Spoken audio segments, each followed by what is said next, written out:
to Royal Rebounds TV with Calvin and Barry. Just two crazy fans of the Sacramento Kings and they sharing their opinion. So be sure that you subscribe. It's for the fans, by the fans. Whether you chilling on the couch or wilding in the stand. For laid back conversations about the Kings, subscribe here. Staying down until we come up thinking this gonna be our year. We're here drinking beer, talking about the Kings. Be sure you subscribe so you can hear that bell ring. Yeah.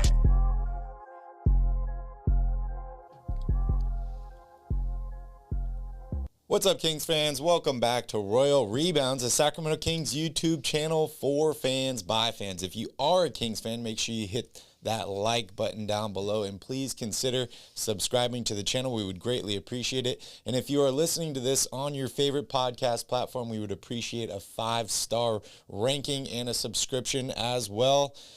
Calvin, it's Tuesday, July 5th. We are officially done with the 3-day holiday weekend, and we're here talking about the Sacramento Kings today. We're back at it. The Kings are back at it right now. Yeah, they are currently competing for the California Summer League Championship. It's tied up right now. Kings-Lakers 32-all. Could we ask for a better matchup? No, not if you're a Kings fan. It's looking like the Kings might go on to win another summer league. I guess I'll throw the California Classic in there, but another summer championship since we can't really win many others. But hey, it feels good in some aspects. Want to give a couple shout outs to everybody here in the chat. What's up, Charlie, Fred, Matthew?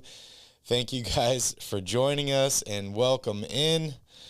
Charlie says, Keegan Murray reminds me of a post-injury Danny Granger without lateral movement skills. That's a interesting comparison. I was a huge Danny Granger fan with the Pacers, and I thought that tandem of him and Paul George was going places. I think a lot of people did. Yeah. Well, we have some interesting news today. If you've been paying attention over the weekend, you might have already heard this, but it's official. Assistant coach Mike Longabardi is officially leaving the Sacramento Kings for an assistant head coaching job with the Atlanta Hawks. Calvin, what do you think about this deal?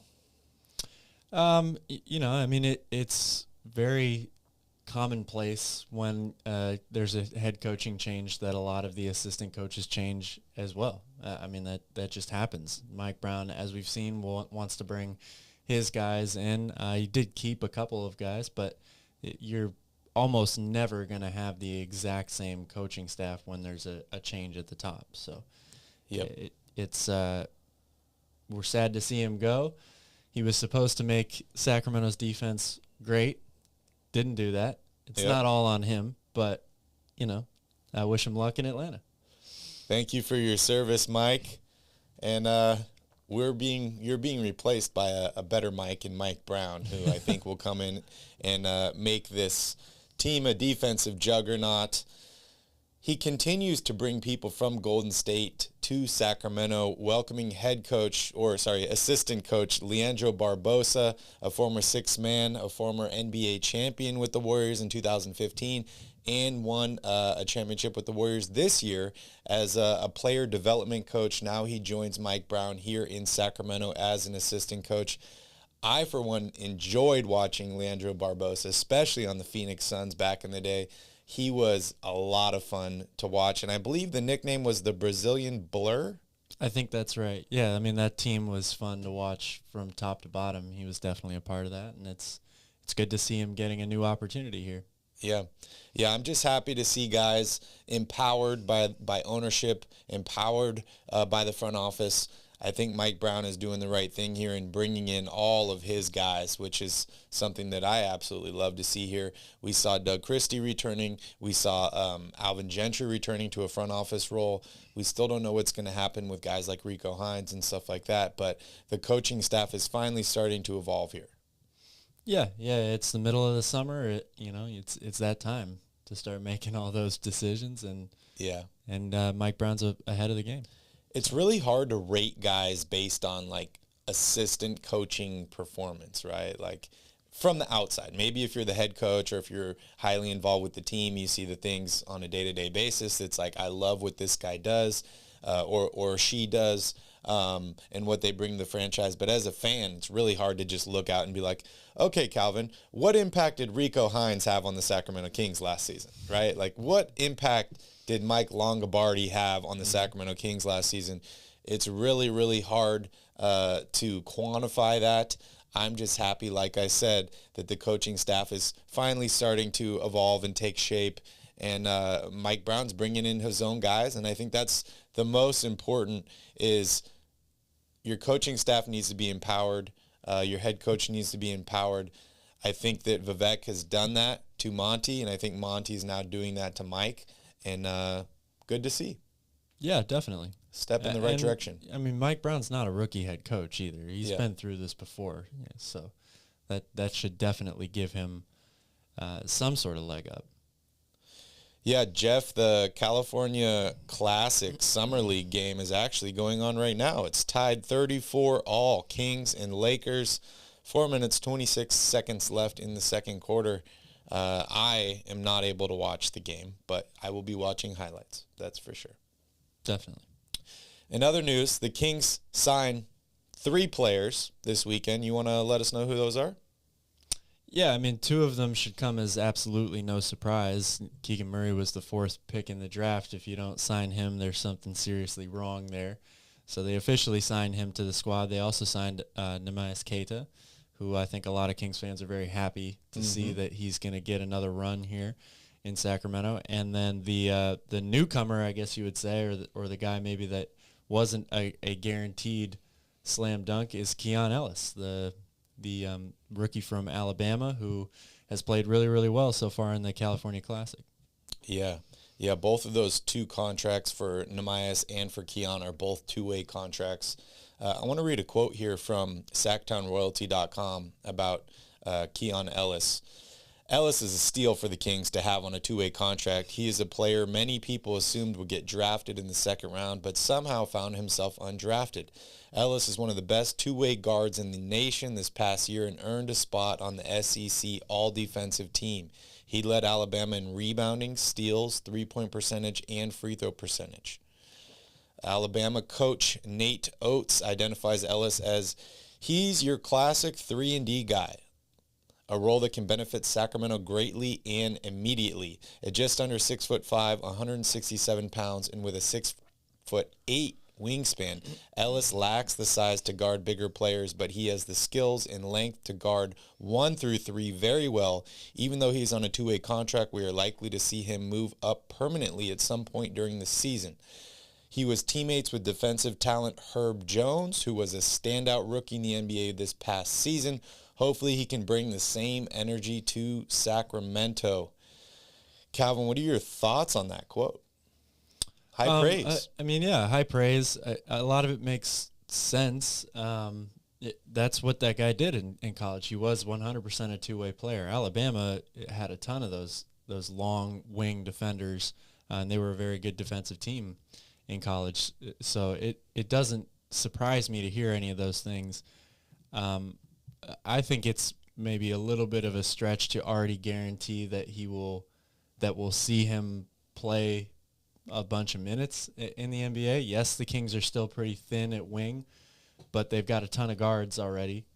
So I'm not really sure that it's a guaranteed thing necessarily there, but you wish him the best. And if he does get to that point, then we're talking about a huge steal that the Kings got here. Yeah, I agree. We talked about it. The Kings need 3-and-D players. Yeah. This is a 3-and-D player. Yeah. Monty says he's going to bring in 3-and-D players this offseason. That seems to be exactly what he's done so far. So good move for the Kings, locking up the number 4 overall pick. And I love bringing in Queta and Ellis both on 2-way contracts, which gives the Kings some flexibility. And I believe they're only allowed 2-way contracts. So that seals the book for them, at least for right now. Couple things here in the chat. Charlie says, it's so easy to deny Keegan Murray the ball. It's an absolute joke how slow this man is. Any thoughts on that? That's not what he was advertised coming out of college. Like he's not a guy that blows by you. He's not a guy that has a vicious step back or is able to create his own space. What he is an incredibly polished scorer, a guy that can score at all three levels, score with hands in his face. And, you know, I agree that he's going to struggle against NBA defenses, learning how to get a shot off. But there's one thing that he can do very, very well, and that's move without the ball and catch and shoot. And on a team with De'Aaron Fox, you're probably going to get some open looks that way. So that's really all he's got to do right now, all he has to worry about. Yeah. I mean, it's a little early, but Monty said he was best available. He said he's their guy. You got to give some trust and let it develop. But, yeah, you're right. He's not the fastest guy, and I think that's okay because we already have the fastest guy in De'Aaron Fox on the team. But we'll see what happens here. Charlie says, who's shiftier, Keegan Murray or Neemias Queta? Man, I realize you're going for shock value, but Keegan Murray is shiftier than Neemias Queta. He's also a much better scorer than Queta is. So yeah, Charlie, we know you're not a fan of Keegan Murray. That's okay. You don't Charlie, have to honestly, like everybody. I don't know what you're a fan of. I've never heard you give praise to anybody about anything. So it's okay. You don't have to be a fan of every guy they like or they draft, and that's totally fine. But we will see what happens here. Also, Matthew's mentioning betting down below in the comments or in the chat. I want to remind you all that we are sponsored by BetUs. If you click the link down below in the description, you can bet with us on betus.com. You will be guaranteed 125% of your first deposit when placing bets. Not too many things to bet on right now, Calvin, but I know as we get closer towards the season, we will have a whole betting section talking about prop bets and all sorts of things that we like. So make sure you guys stay tuned for that stuff. All right, let's talk about Super Sasha. You ready to talk about him? yeah. So Sasha Vezenkov, if I'm pronouncing your guess that is as correctly. good as mine. And I want to just throw this out here again to everybody that's watching. I have not paid a lot of attention to this guy. I haven't. I know that he got drafted, I think, by the Nets late. He was a stash guy. He got moved around a couple times. Now the Kings got him. Apparently they like him, and they have a lot of high hopes for him. So a couple quotes that I want to read describing Sasha, or Super Sasha. Sasha is one of the best shooters who's got great positional size in one of the best leagues in the world. He's already producing. That made it easy for us. This is a quote from Monty. He also says, Sasha is a guy we see fitting with Domas, passing with Fox's ability to collapse defenses. Just another guy who can stand there and hit shots. We all know how important that is in the league these days, and we all just saw the playoffs. So in 21 games this past season with Olympiacos, I don't remember who played for them. Quite a few players because There's been a lot of name people. definitely stands out. He averaged 14.9 points per game, 6.6 rebounds, and shot 55.3% from the floor, 37.8 from three-point range. And he was named to the All-EuroLeague first team and helped his team win both the Greek League and the Greek Cup in 2022. And yes, he is Greek. We could have our own Greek freak in Sacramento. All right, let's not get too ahead of ourselves here. So, Calvin, I know you've done a little bit of research on him. Any thoughts on Super Sasha?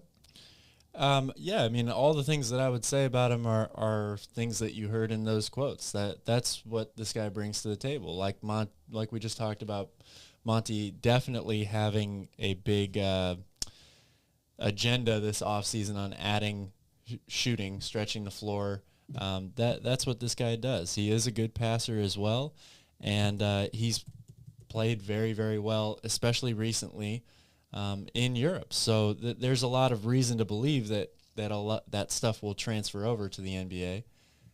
But again, it's one of those things you kind of have to wait and see. Yeah. So. As Charlie says, he's not a guy you draft in the top 5 picks, which I know he was talking about Keegan Murray, yes, but I'm just going to throw that out there. He was not drafted in the top 5. But apparently the sky's the limit for this guy, according to Monty McNair. He seems to be a big fan. I'm happy to bring him over and see what he can do. We've seen plenty guys come from Europe now and flourish in the NBA. He didn't take a lot to get for the Kings, so this was kind of an easy gamble for them. But you're right. They said that they need to bring in shooting. when you build around your two best players, and I'm not going to start the argument again about who is the best player in this Kings roster, but when you start with Fox and Sabonis, both of them can shoot the three, but they are not exceptional at the three. So you just need to continue to bring in guys that can shoot around them and play defense. I don't know too much about Sasha's defense, but I know he is one of, if not the best three-point shooters in the EuroLeague right now, which translates. Yeah, absolutely. And it's definitely proven at this point that playing in Europe translates, period, to playing in the NBA. Yeah. And the last 4 MVP awards have gone to international players. So Charlie said, Sasha reminds me of a quicker Keegan Murray. there you go. That means he's on the right track. Charlie, you're hilarious, man. You're funny. You're really funny. Well, that's kind of everything that's happened as far as the Sacramento Kings over the last few days. And they've been absolutely killing it in the Summer League Classic. You want to give a couple highlights or break down the past 2 games? The Kings have dominated in the second half. They've pulled away late in all these games. They've done a really good job of clamping down, creating a lot of turnovers, and they've hit a bunch of threes. And then Queta's been big for them inside. The other teams playing in this California Classic don't have anybody with the size of Neemias Queta, so he's really kind of had his run hasn't really had to work too hard, I think, for much. But the Kings are, if you can have a veteran Summer League team, if that's even possible, the Kings have one. They've got a lot of guys who either played in the Summer League on the Kings roster last year or have played in the G League.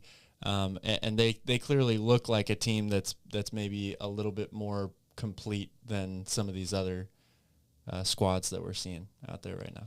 Yeah, we saw 26 points from Keegan Murray in the first game, 8 rebounds for him, 12 points and 6 rebounds for Queta in the very first game there. And then in game 2, it was Keon Ellis that shined with 17 points, 14 for Queta, and only 9 points for Keegan Murray in 26 minutes. The thing that really stuck out to me, Calvin, is Frankie Ferrari. I love that name. That name is awesome. It's a great name. Who is this guy?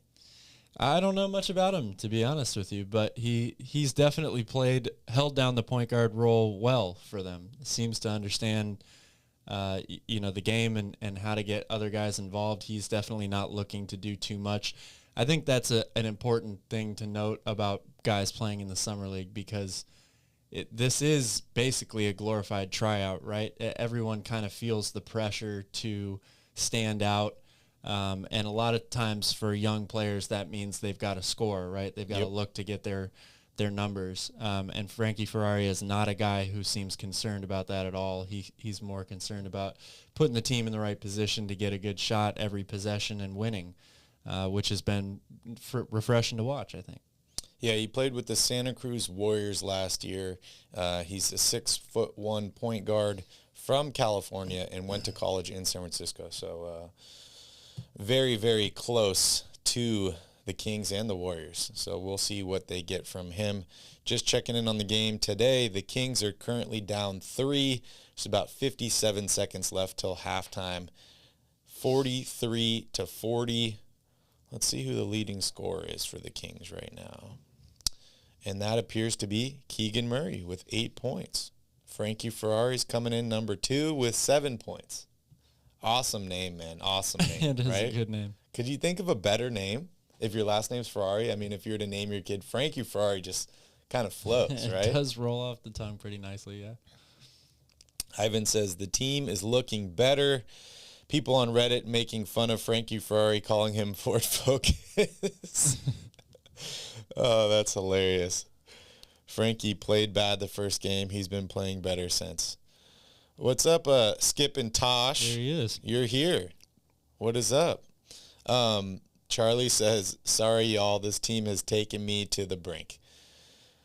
I get it, Charlie. I know how you feel. 16 years is a long time, but it's okay, man. We just got to be all positive and work together. Stay positive, test negative is what I've learned this year. Yeah. Any other thoughts on the Kings? Any other things that are going on here? And I figure we can just kind of touch a little bit on NBA free agency. But anything else Kings related? I mean, it's so early right now, and let's be honest, well over half of the guys you're watching play right now, you're not going to see play come regular season. They're not even going to be on the roster. So it's an exciting time. It's a great opportunity for all these young guys, to try to work their way in, and maybe if they don't earn themselves a two-way contract with the Kings, then it's with another team. But I think that what you've seen from obviously all eyes are on Keegan Murray, right? When you're the fourth pick, it tends to come with the territory. And I agree with a lot of what Charlie is saying here. There are things to worry about. There's things to worry about with every one of the draft prospects that was selected in the first round this year. But what you have seen from him, I think, does give you a little bit of optimism for why the Kings picked him. Maybe you don't like him picked that high, but when you think about how he's going to fit in with the rest of this team, the catch and shoot, being able to move without the ball, spot up shooting, he's going to get those looks, especially when you add shooters on the wing like Kevin Huerter and Malik Monk, and you've got a guy in De'Aaron Fox who everyone is trying to stop getting to the basket. Like that, he's going to have those looks. And he's already shown that he can knock those down pretty easily. So defense and, maybe transitioning into more of a go-to player, those are like what you would hope the future brings for him. Mm-hmm. And I'm still a little worried as of today, just what I've seen. He's got a lot of work to do in those areas, I would think, especially against regular NBA talent. But he's definitely shown that he's ready to play in the NBA right now. I mean, he's clearly a step or two ahead of a lot of the guys you're seeing play in these summer league games. So that's all very positive. I was watching D'Lo and KC earlier today, and they were like, after the first game, they're like, we shut him down. We've already seen everything out of Keegan Murray. Shut him down. We don't need to see anything else. I think that's a little premature, but yeah, you're right. It's good to see. Very premature. Good to see some action, and good to see him playing well, right? That's all you can really ask for in the summer league, and right? confidence is very important, right? Like you want this guy to be feeling good going into training camp. This is a great start to that. What's up, Jeff? Good to see you here. Fred, welcome in, everybody. Thank you for joining us. All right, let's talk a little bit about free agents. So I want to list basically some of the remaining free agents, but this is the top available free agents list that I'm looking at here. And I'll tell you a guy that's not on this list who's still available, and that's DeMarcus Cousins. What do you think ends up happening with DeMarcus? Somebody will pick him up. It's inevitable. Even if it's not by day one, of training camp, someone will sign this guy eventually through the year. He's too big, first of all. He's too talented or skilled, even if he's a shell of what he used to be. I think he's shown, just like last year with the Nuggets, that he can still be a valuable rotational piece for someone out there. So I don't know what team that's going to be, but I have no doubt that DeMarcus Cousins will play somewhere this year. Yeah. You think it'll be with Denver again, or do you think the whole blow up during the playoffs? I liked that fit. I thought it made a lot of sense, and I thought he played well for them too, towards the end of the year, but who knows? I'm not really sure. Anna wants to find a DeLorean and go back to the 2018 NBA draft. That would be nice. That wouldn't be the only draft I would go back to. Yeah, right? If you're going to do that, Kings. you've got a lot of opportunities there. So let's go over kind of the best remaining 2022 NBA free agents as of right now. Obviously, number one right now is James Harden, and he's not really a free agent. He's not available. Yeah. I saw an article today saying that he's expected to re-sign with the Sixers within about 24 hours. So I think we'll either hear about it later today, maybe early tomorrow morning, but he is very, very close to re-signing. He opted out, gave them time to fit other guys in, and then he's kind of coming in to fill out the roster and max out the cap.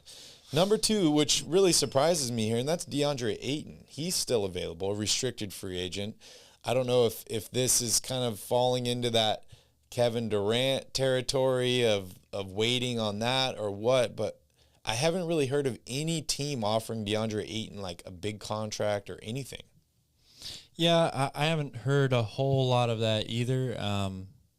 And I do think that Kevin Durant asking for a trade probably put a slight halt to some teams pursuing DeAndre Ayton, because you've got to maybe refocus all of your assets and what you can offer for Kevin Durant instead. You would probably rather go for him first over a guy like DeAndre Ayton. So maybe we have to wait until the Kevin Durant saga is over before somebody makes a move and officially strikes the deal for DeAndre Ayton. Yeah, I see two teams are considered the favorites to land Ayton at this point. It's Indiana and Toronto, no longer Detroit that we were discussing about a week ago. What do you think ultimately ends up happening with DeAndre Ayton? Does he return to the Suns, or is he on to a new team? I would think that it's much more likely he goes to a new team than returns to the Suns at this point. Charlie Crazier says, things have happened. But how are y'all going to feel if either Jaden Ivey or Jaden Harvey run shop all summer league long? I was probably the biggest Jaden Hardy fan out there. I don't know. Priest was a pretty big Jaden Harvey fan. Yeah. I mean, I want everybody to do well. That's part of the thing, is like everybody that's get drafted, I want them to all play well and do well in the summer league. Yes, I want guys on the Kings to do a little bit better, but I don't root for anybody to do bad unless they're on the Lakers. All right, the third guy on this list, which is actually surprising as well, is Colin Sexton. Still available. Restricted free agent. What do you think happens with him? And why is nobody calling? I know he's dealing with the injury, but... Well, I mean, I think we can't really sit here and assume that nobody's calling about Colin Sexton, right? Like, do you know that nobody has offered anything for him? No one's called me. No one's called you. Okay. That makes sense. I don't know what will happen with him, honestly. You know, he's a good enough player that it seems to me like you would have heard something about him at this point. But I don't know whether teams are scared off of him for some reason, whether it's injuries or something like that. But he's young. He's incredibly talented. He was playing pretty much at like an MVP level almost the last time we really saw him. So I'm not sure what's going to happen with him. Yeah. Yeah, it's really, really strange situation.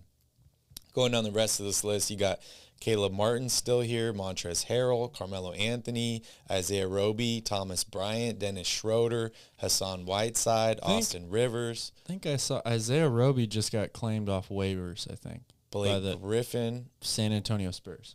Juancho Hernan Gomez. A.K.A. Bo Cruz. All still seem to be available. Miles Bridges is not on this list due to whatever is going on with him. You think he's getting a contract from anybody? Not this year. Wow, that's wild. That is wild. You think any of these guys on this list the Kings go after, or you think the Kings are done making moves here?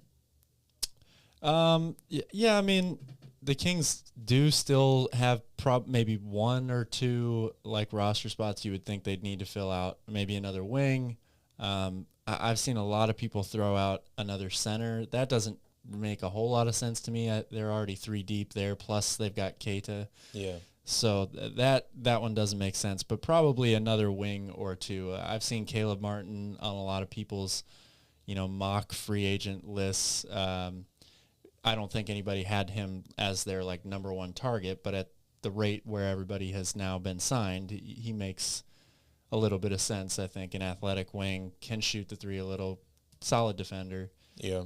Fits the same type of mold that everybody else or that all these other guys have been signed or traded for so far this offseason. Ivan says, would you rather have Malik Monk or Jaden Ivey / Jaden Harvey? Hardy. Is it Malik Monk or both of those guys? I think so. I don't know. I mean, that's tough. Like, you're basically saying, would you rather have an established shooter who's probably like an average shooting guard in the NBA right now, or would you rather have two guys that have the potential to be elite players you just don't know yet. Like that's a pretty big gamble. I don't know. I mean, for me, this is an easy one because it's like you're saying, would you rather have a top pick in the draft or sign a guy in free agency? And I'd rather have the 4th pick in the NBA draft. I think that's much harder to get. But I agree with Skip in saying that we need Malik Monk right now. He is the guy we need at the moment. Jaden Ivey could end up being better than Malik Monk. He probably will be. But in the moment, I think Malik Monk is a better fit on this team.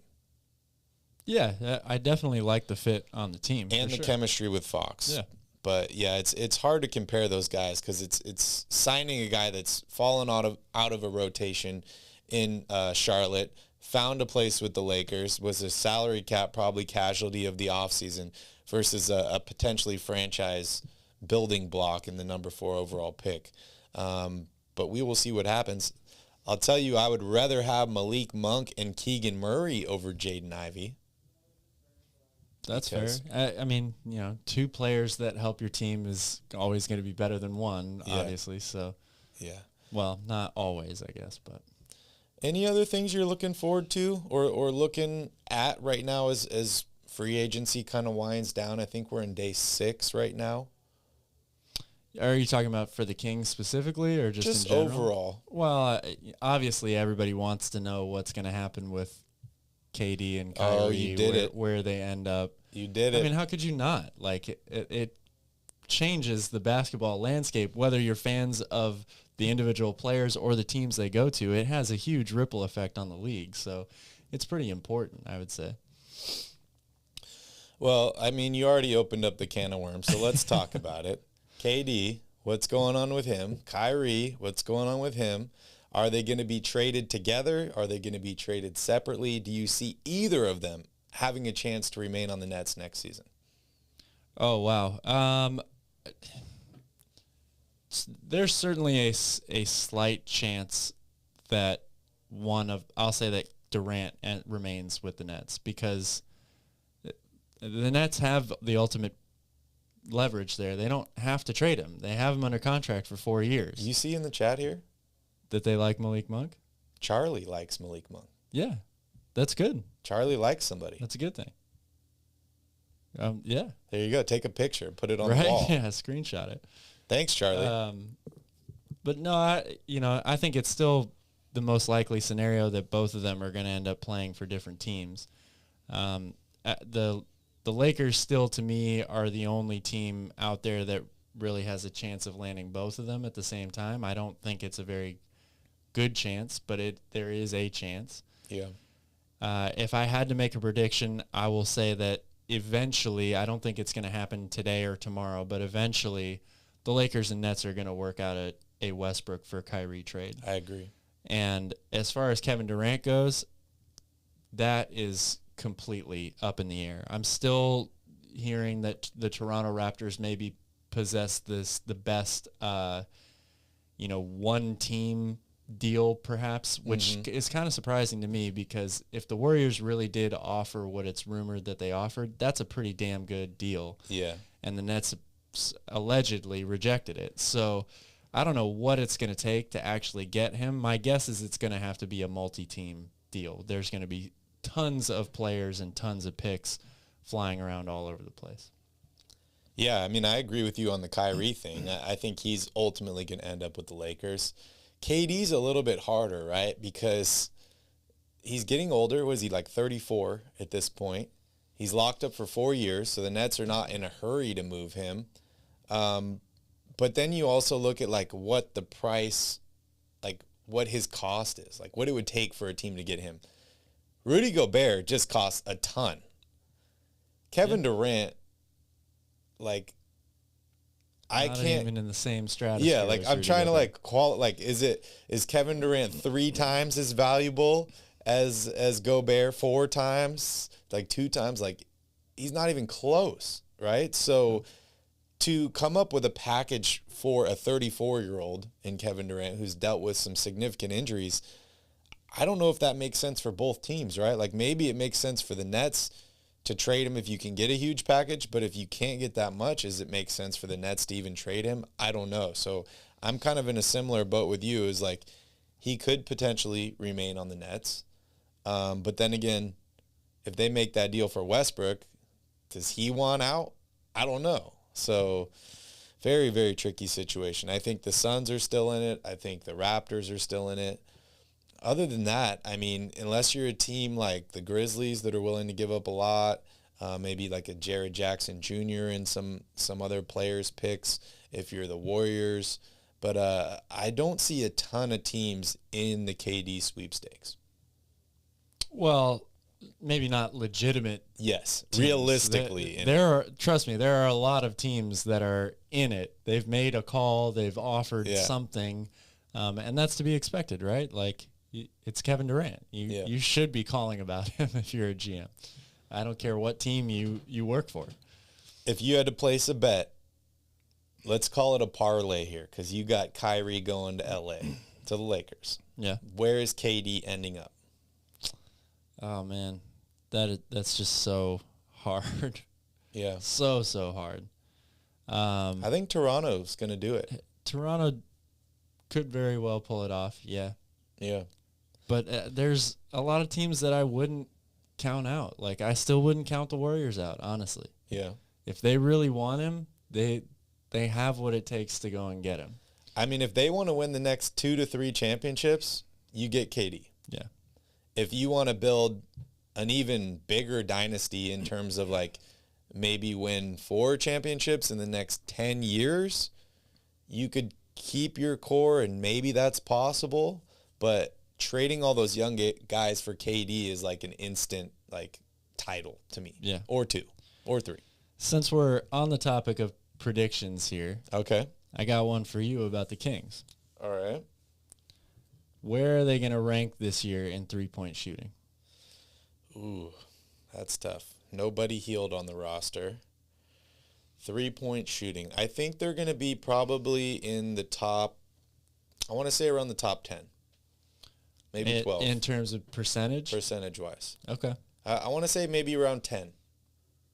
That would be good. I'd hope them to be a little higher. Yeah. But what do you think? I think they could be a fringe top 5 team, honestly. Jeff says, watching Keegan Murray, to me, it just seems that he is a bit passive for the 4th pick.